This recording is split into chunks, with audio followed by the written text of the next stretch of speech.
Assalamualaikum warahmatullahi wabarakatuh. Di daerah zona merah, sholat manakah yang lebih baik? Apakah sholat di masjid ataukah sholat di rumah masing-masing? Maka sebelum menjawab pertanyaan ini, kita harus mengingat benar tidaknya seseorang beribadah di dalam Islam tidak dilihat dari semangatnya saja, melainkan dari ilmunya. Sebagai contoh yang pertama, ada dua orang yang melaksanakan sholat subuh. Orang yang pertama melaksanakan sholat subuh 2 rakaat, dan orang yang kedua melaksanakan sholat subuh 10 rakaat. Kalau kita melihat dari semangatnya, maka kita akan membenarkan orang yang kedua yang melaksanakan sholat subuh 10 rakaat. Kenapa? Jumlah rakaatnya lebih banyak dan dia yang paling semangat. Tetapi yang paling benar adalah orang yang pertama. Walaupun sholat subuhnya 2 rakaat, dia berilmu. Karena Rasulullah SAW mengatakan, "Shallu kama ra'aitumuni usolli." Sholatlah kalian sebagaimana kalian melihat aku sholat. Sholat subuh Rasulullah 2 rakaat, maka sholat subuh yang terbaik adalah 2 rakaat, walaupun jumlahnya lebih sedikit daripada orang yang kedua tadi. Contoh yang kedua, ada 2 orang yang sedang dihidangkan makanan dan azan berkumandang. Orang yang pertama sholat dulu baru makan, sementara orang yang kedua makan dulu baru sholat. Secara semangat kita akan membenarkan orang yang pertama. Kenapa? Dia sanggup meninggalkan makanannya dan sholat terlebih dahulu. Tetapi yang paling benar adalah orang yang kedua, yang makan dulu baru sholat. Kenapa? Karena Rasulullah SAW bersabda, "Idza wudiyal asya'u wa uqimatus salatu fabda'u bil asya'i."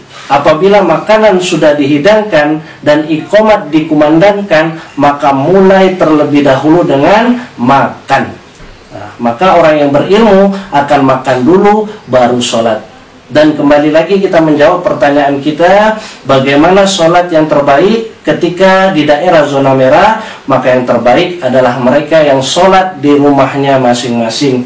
Kenapa? Karena ada sebab kita untuk meninggalkan ke masjid.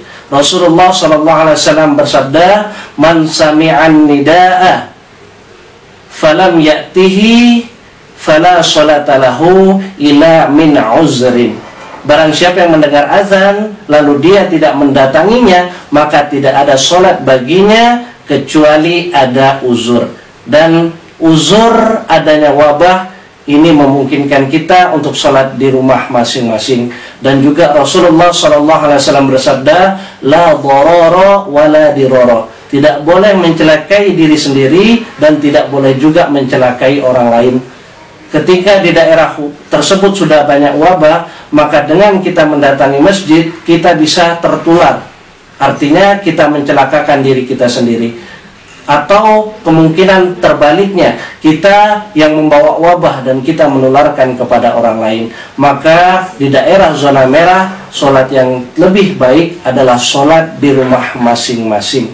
Bagaimana dengan ada perkataan, ke pasar berani, ke ATM berani, tapi ke masjid tidak berani? Kenapa? Karena mereka tidak ada pilihan lain. Di rumahnya tidak ada barang-barang, sehingga mereka dengan terpaksa harus ke pasar mencari barang tersebut. Di rumahnya tidak ada ATM, sehingga dia harus keluar rumah untuk mencari mesin ATM. Tetapi sholat memiliki pilihan, boleh di rumah dan boleh juga di masjid. Dan pada kondisi zona merah, orang yang bersemangat akan pergi ke masjid, sementara orang yang berilmu akan sholat di rumahnya masing-masing. Maka ingin menjadi orang yang semangat ataukah ingin menjadi orang-orang yang berilmu, Anda yang menentukannya.